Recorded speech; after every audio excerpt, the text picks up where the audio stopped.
More than 1,000 people were tested in Fargo today for COVID-19 as the North Dakota Department of Health and the National Guard teamed up for a mass testing event at the Fargo Dome. Today's testing allowed any essential workers, people who are symptomatic, or those who have come into contact with someone who has COVID-19 to get tested. Valley News Team's Katie Opperly explains how this will impact Fargo and our region going forward and what the health officials are hoping to learn.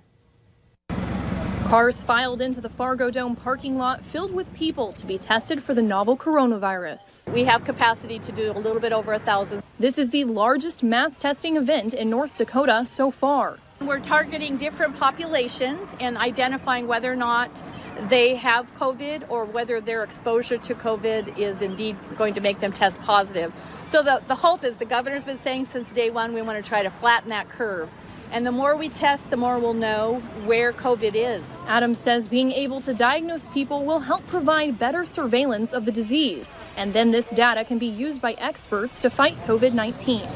With the ultimate goal of getting North Dakota back to some normalcy and helping get the economy open, but also ensuring that we're identifying sick individuals in the community so that they can provide the right type of self-commitment to protect others so we're not spreading this illness to more vulnerable individuals. Fargo Mayor Tim Mahoney says the test results will help determine the dynamic of our community and can be used to make decisions about how the city will be able to move forward. April 30th, theoretically, we're going to open up bars and restaurants, and he's going to take this data and put it in a skill set, or put it in a setting and see what it means. What will change that, or will give a different dynamic for our community. Experts say these tests will provide insight into how the disease is impacting the Fargo area and allow officials to make educated decisions as they choose what happens next. In Fargo, Katie Opperly, Valley News Live.